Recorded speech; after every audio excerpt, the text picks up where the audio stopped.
പോലീസിൽ പിരിച്ചുവിടൽ നടപടി തുടരുന്നു. തിരുവനന്തപുരം അയലൂരിൽ മുൻ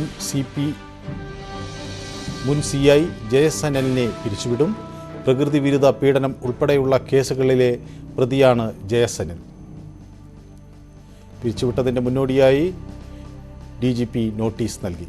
വിവരങ്ങളുമായി VV വിനോദ് ആണ് ചേരുന്നത്. VV വിനോദ്, ഈ പിരിച്ചുവിടൽ ഏറെക്കുറെ ഉറപ്പായിരിക്കുന്നു എന്ന് വേണം കരുതാൻ. ഇതിന് മുന്നോടിയായി നോട്ടീസ് നൽകിയിരിക്കുന്നു. ഈ നോട്ടീസിൽ എന്താണ് വ്യക്തമാക്കുന്നത്? ഇദ്ദേഹത്തിന് ഇതിൽ എന്തെങ്കിലും ഇനി ബോധിപ്പിക്കാൻ ഉണ്ടോ എന്നതാണോ?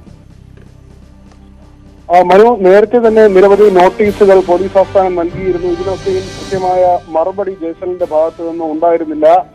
നേരത്തെ തന്നെ ഇത്തരത്തിലുള്ള കുഴപ്പക്കാരായ 58 പോലീസ് ഉദ്യോഗസ്ഥരുടെ പട്ടികയാണ് പോലീസ് ആസ്ഥാനം തയ്യാറാക്കിയത്. ഇതിൽ PR സുനു ഉൾപ്പെടെയുള്ളവരെ, കാസർഗോഡ് ശിവശങ്കരൻ ഉൾപ്പെടെയുള്ളവരെ പിരിച്ചുവിട്ടിരുന്നു.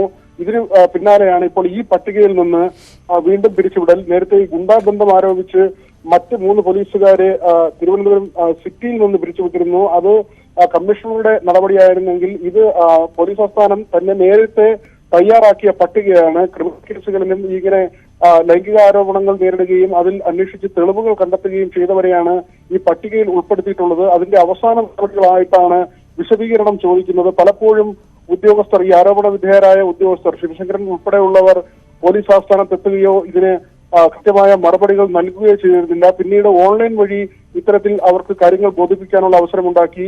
ഇതിലും തൃപ്തികരമായ മറുപടികളല്ല ഉദ്യോഗസ്ഥരുടെ ഭാഗത്തു നിന്നുണ്ടായത്. ജയസനലിന്റെ കാര്യത്തിലാകട്ടെ നേരത്തെ തന്നെ ആരോപണ വിധേയനാണ്.